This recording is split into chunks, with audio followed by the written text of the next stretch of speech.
Hello, everyone, and thanks for joining us for today's workshop. Today's workshop is going to be about charging for expertise versus charging for hours. First off, I'd like to just introduce our presenters. My name is Sarah Lepistova, and I'm the SEO manager here at CountingWorks Pro. And I am Lee Reeves II, founder and CEO of CountingWorks Pro. And today's topic is somewhat of just a continuing conversation we've had in the last few VIP workshops about how to do a one-call close. Today, we're going to focus more on how do you communicate your value and even change your mindset. You know, how do you go from the same thing each year, and perhaps this year you can have a new way to define your services and market your practice. So I'm excited to talk about this today.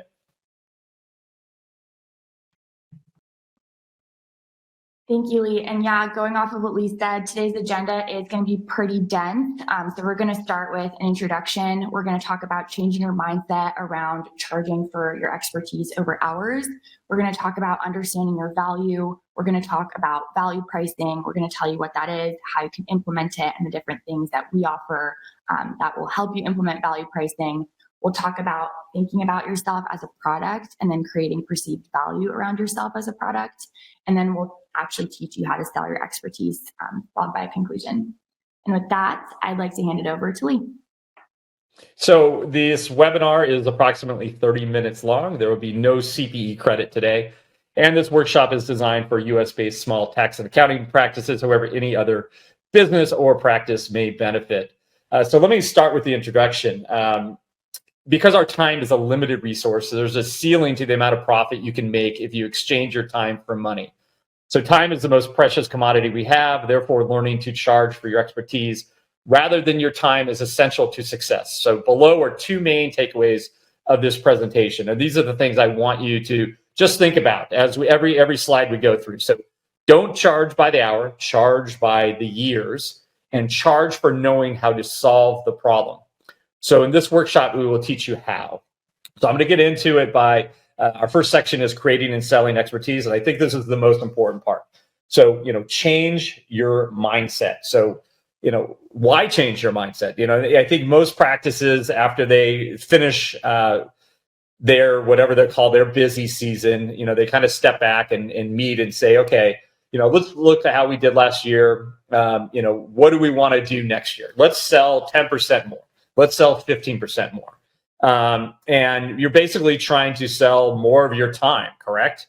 And this is all fine and dandy as long as none of your competition or new technology threats come in and basically do something completely different than the way you do things.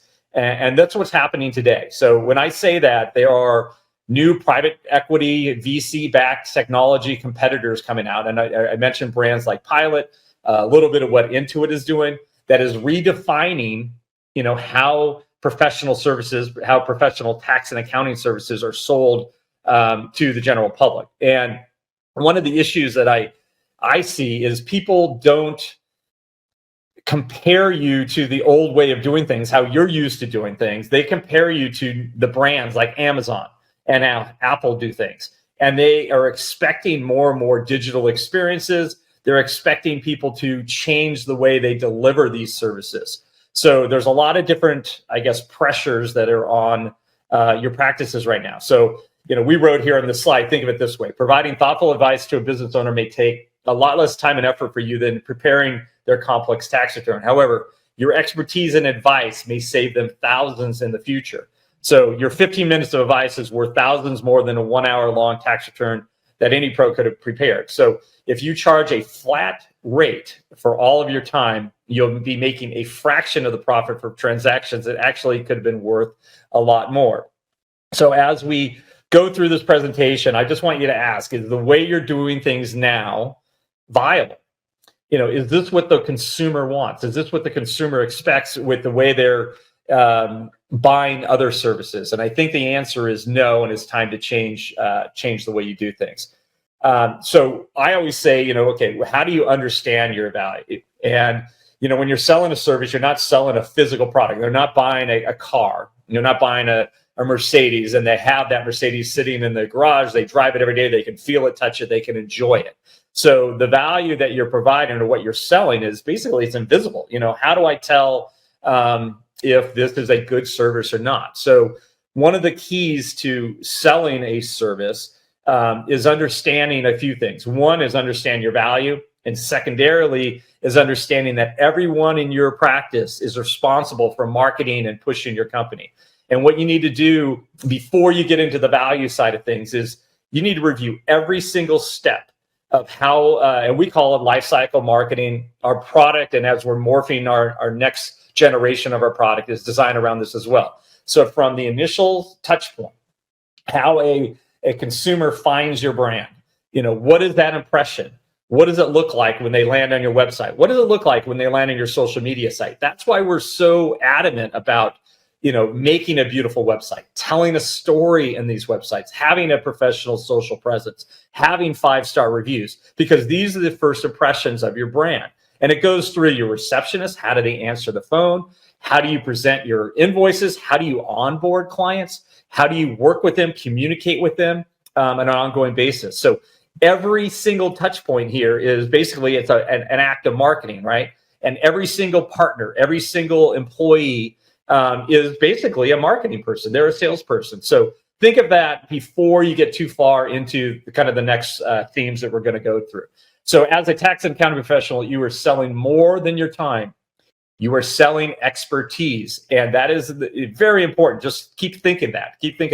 And I'll give you some examples of an artist, for example. Why is a specific artist painting worth so much money? It might take them just a few hours or a week to put something together, but it's because of their reputation. It's because of their brand. It's because of their expertise that they're able to charge more than others. And you can go on and on. A car mechanic that might be able to, someone who really knows what they're doing could solve a problem in 15 minutes versus, a mechanic who's still learning on the job and it takes them hours and hours. But since it only takes you 10 minutes, does that mean you're not charging what it would have taken if it took you hours and hours? So those are kind of the common sense type of things. But remember, accountants are the most trusted advisors of their clients. So survey after survey shows CPAs, accountants, EAs are rated as the #1 trusted advisor. You're not an employee, you are an advisor, right? So you have to work outside of their practice, and you need to think about the way you're delivering these services. So you have a lot of things that you're doing to prepare for those meetings, to prepare to showcase your expertise, right? And what do I mean by that? You're taking continuing education courses. You're constantly learning. You're reading books. You're always fine-tuning your trade. I think that's a big difference that people don't realize. It's not just that hour; it's all the hours outside of that hour. How much preparation do I need to do to be able to present that service and provide that service? So you may be a subject matter, which makes your advice even more valuable. And that's when we're talking about getting into niches and more areas of specialties. So realize that most accountants think their clients are buying expertise. But the reality is most prospects have no idea how to evaluate your expertise, right? They can't tell a good tax return from a bad tax return, a good tax plan from a bad tax plan. What are the proper KPIs they should be following? What is a good exit strategy for their business? But they can tell for sure if they have a good relationship with you. Are you returning phone calls? They are experts at acknowledging whether or not they feel valued. And that's kind of what we do at CountingWorks Pro. Our entire business model is helping accountants, enabling them to have good relationships, stronger relationships than they would without our technology. And that's why we push everything. That's why we say, hey, utilize all these things. And people say, well, I don't need marketing. And that's the biggest nonsense I've ever heard. Sometimes I literally don't even know how you combat that, because that mentality is hard to understand. It's hard to perceive, because in professional services, you're not really selling your expertise. Your expertise is assumed. They assume you know what you're talking about, right? And this goes back to the idea that a prospect can't intelligently decide, whether or not you're good at what you're doing anyway. So you're selling that relationship. And in most cases, that's where most professionals need to work. So let's get into understanding value pricing. So value-based pricing is a methodology of setting prices primarily based on a consumer's perceived value of the product or service in question. So let's talk about this. Selling expertise allows you to price your value. This is important because if you're not using value pricing in your practice, you are limiting your earning potential. And what I mean by that is if you're providing a tax plan and you're saving your client $40,000, $50,000, you have identified R&D tax credits they didn't know they could use. You gave them different ways to push out their earnings, taxes on earnings, whatever. So whatever proposals you came up with, if you're charging just for the tax return and providing free tax planning, you're not really getting paid for the value you're providing. So, these tax plans, for example, should be $3,500, $5,000, $10,000, depends on the profession and how much money you're saving them. But the reality is you can charge more than what you're doing today. So you may be clouding your client's judgment and scaring away potential clients by doing the hourly rate idea. And what I mean by that is you start getting into a relationship where people look at you as an attorney. They're more concerned about how quickly they get on off the call versus if you're using value pricing or packaging, things we're going to talk about later, it's transparent. The client knows exactly what they're getting. It's been defined. They know what to expect. You're setting the expectations, and it's much easier for them to say, I'm getting a lot for what I'm paying you. And they're going to pay you more than they would if they were going by an hourly rate. So I think this is important. So the psychology of pricing. So an hourly rate might be a psychological hurdle for some clients. And this goes back to my attorney thing. But assume a client comes with a complex tax return in a niche that you're an expert in. The client assumes a return will take 3 hours and thinks $100 is a reasonable rate. But since you're an expert, it might only take you 30 minutes, right? So which way would you do this? Say, hey, this return will cost $300 for me to complete. Or tell the client, hey, it might take me 15 minutes, an hour, and I'm going to charge you $300. Obviously, the psychology there, you get it. So, go with, hey, this return is going to cost $300. And now you're already starting the, evolution away from charging by your time, okay?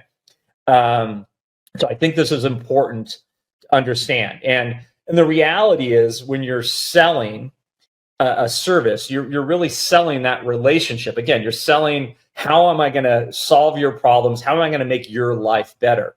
So, the reality when you're doing this is you're not battling with other, accountants. You're battling with the prospect themselves. So, do they want to use your service? And then their options are do nothing.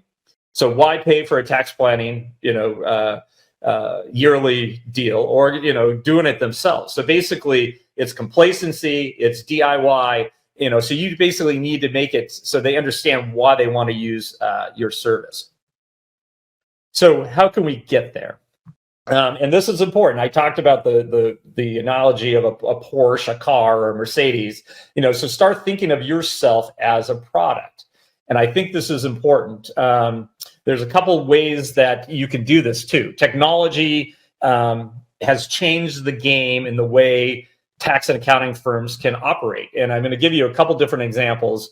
If you're using new tools that help you with managing the workflow, if you're using digital onboarding tools, if you're taking digital intake firms where the actual prospect is more involved in getting data to you, you're going to start saving time in the process of actually delivering your service. So it basically makes you more proficient at your work, right?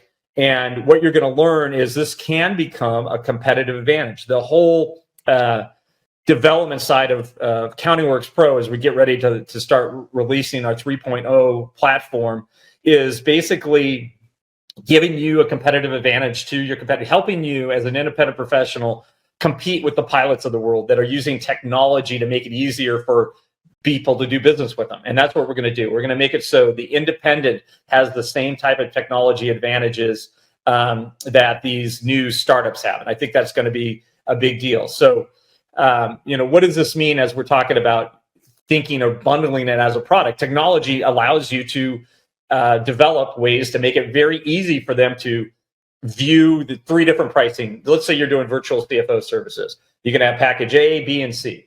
Technology makes it easy from the website to create these packages, to make it transparent, to list the services. it makes it very easy for the client then to click a buy now button and subscribe and have a recurring revenue product to you. In addition, technology makes it easier for you to collect documents, automate document collection in many ways. So it makes it easier for you to add consulting services versus the menial tasks that you were doing before. And these are much more valuable to your prospect than they were before. And this enables you to go from that hourly on a commodity to value added. So expertise as a service or expertise on demand is the future of work. Your power lies in your ability to combine your skills in a way that is unique to you. And the price of a product can easily be adjusted to your market needs. This gives you freedom. And I think this is important when we say, start creating bundles. Don't just have an hourly rate. This is what I charge. You can have multiple packages and you can sell many more subscribers to. It's kind of like the gym model where you can sell, let's say 10,000 users, but 1,000 are coming all the time. And then from there, there's a steep drop off. You're going to see the same kind of thing, but there's still peace of mind from the consumer standpoint. I still have that gym membership. I still have that person I can go to in a time of need. And it's definitely something I recommend for accountants as well. So establish yourself. So understand the strengths and values you can bring to others.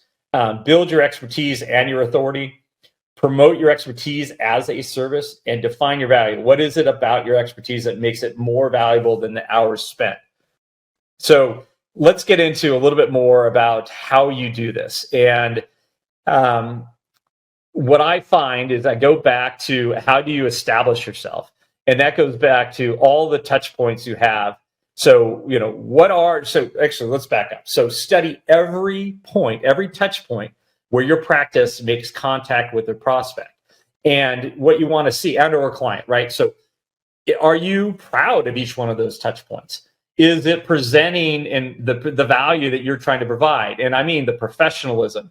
Is your website telling a story? Does it have pictures of your staff? People want to deal with humans. It's about relationships. So if you start looking at your receptionist, and I know more and more you'll have digital lobbies with tools like Teleaccountant, but what does your office look like? What do your shoes look like? What is the perception of you, your website, your appearances? If you're doing a webinar presentation, do you sound knowledgeable? Are you prepared? Those are the things people are going to care about.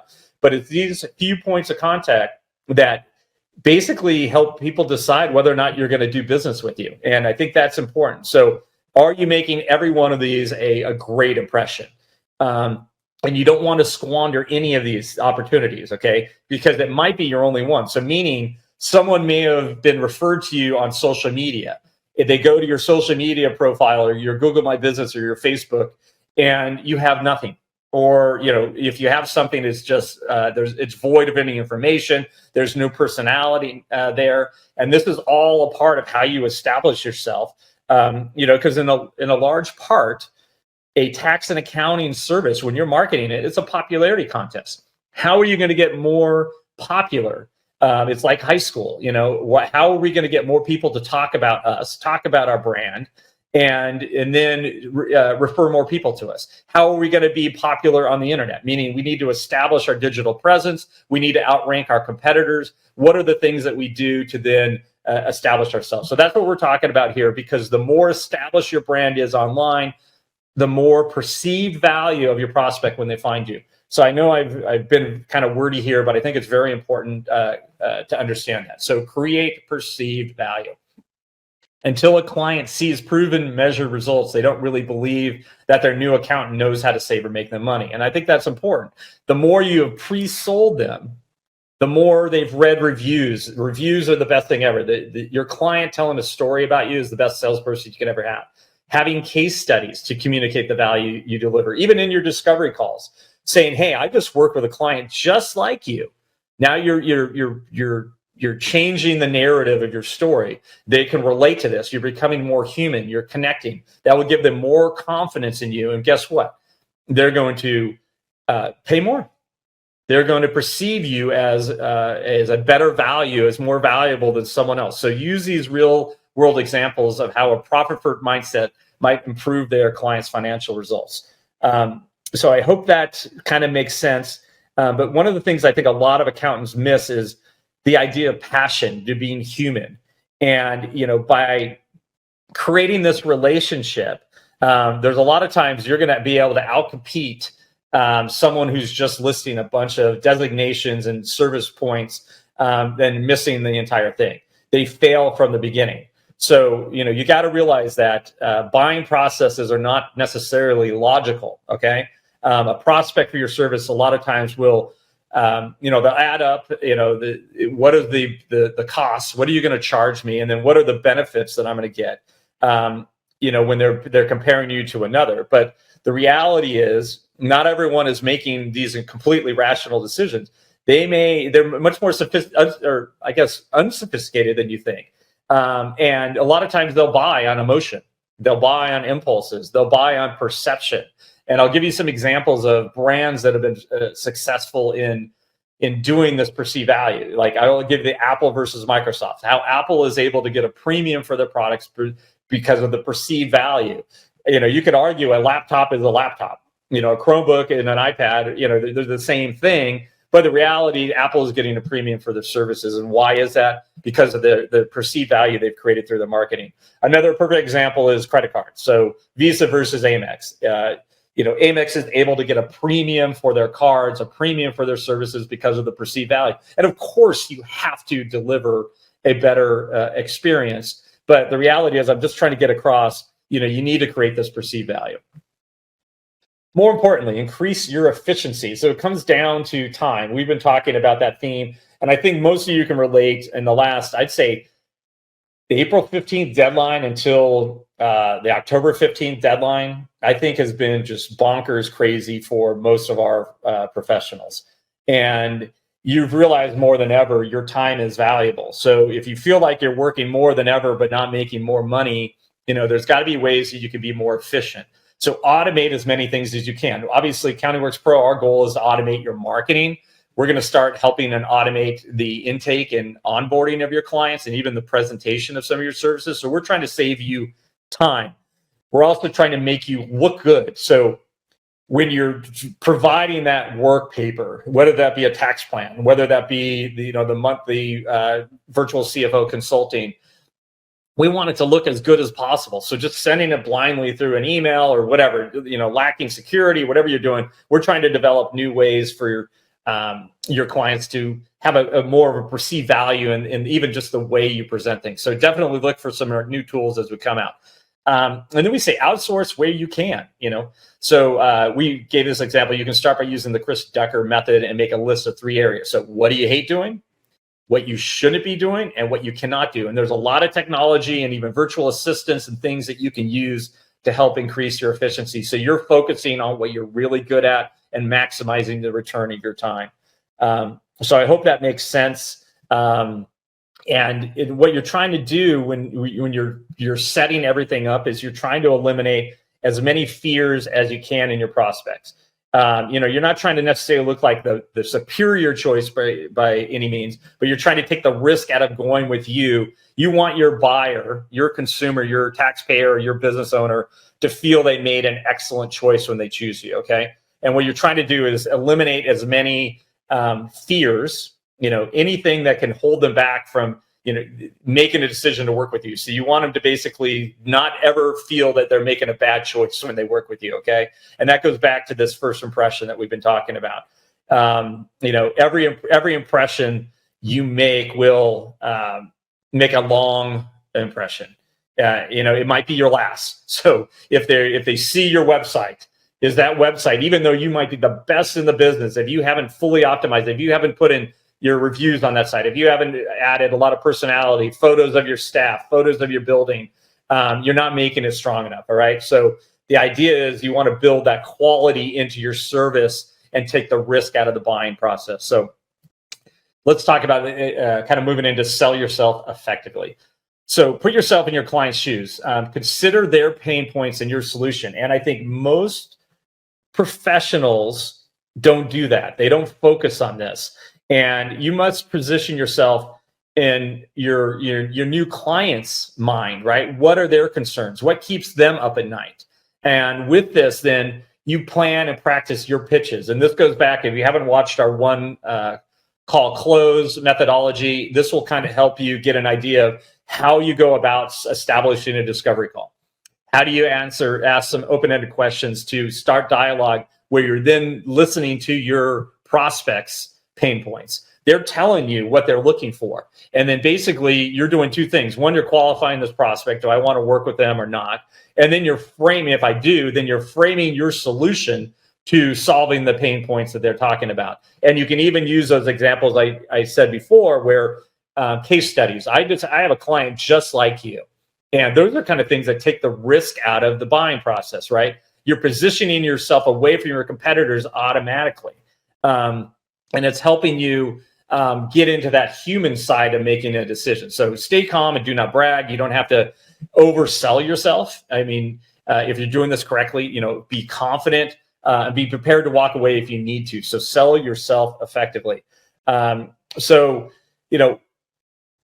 When you're thinking about what makes your service different, honestly, the answer is probably nothing.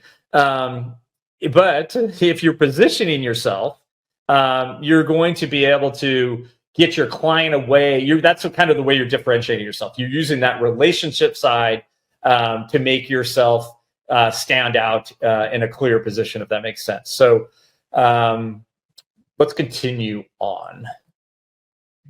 Which brings us to packaging, packages to your benefit. And what we mean by that is creating, whether that be a tax planning package, it could be a tax prep package. And what we say there is, the silver, bronze, gold idea where, here's the lower end, the mid end, the high end, and then that starts the conversation. Okay. You don't necessarily have to stick to it. You can add and edit those packages when you get to the final agreement with your clients. But what it does is it starts a conversation and it becomes something that you're talking about pricing right away in a good way. You're comparing, you're deciding, you're letting the consumer actually decide as well what package is right for them. And you can say, hey, based on your experience, what you've told us, I think you should be in the X package. So first of all, this helps you define and sell your expertise. Secondarily, it helps you scale. It's much easier to sell 20 packages of something than selling hours that you only have so many hours in the day. And you can sell many more packages than, quote unquote, if you were selling it purely as an hourly rate. You obviously can see the economics there. So use packages as well to create more free time. You can work at your leisure. You can work from wherever you want for nowadays. So here's some example. Hey, we have a small business package. We have a small business plus package. You could do transparent pricing. We have calculators that actually build pricing for people, create packages for people. So there's a lot of different ways to do it. So tax planning for sure, virtual CFO, virtual bookkeeping. Look at pilot.com. Perfect example. Go to pilot.com, look at the way they are packaging their services. You can emulate it and realize that you can do this for multiple verticals. So not every package needs to be the same. So you don't necessarily need to be a generalist. And I think this is important to understand. You might have a program for restaurants, for example, and it's completely unique to restaurants, or a completely unique package for startup firms. And this is helping you further differentiate yourself. You're getting people out of thinking of what you charge per hour versus, oh, this person works in my vertical. They know how I work. You're going to have more knowledge, more perceived value than another professional. So I think that's important to understand. So which leads me into kind of this upsell your expertise. Remember that charging for expertise allows you to attribute more value to your services, even if they do not take as long. And once you have proven your value to your clients, you can easily upcharge for your added expertise. And I think this goes to the point, there's a rule of thumb, if no one's complaining, you're not charging enough. If 15 to 20% of the people are complaining, you're probably charging exactly what you should. Because guess what? 10% of the people complain all the time, no matter what. So that's a good rule of thumb here.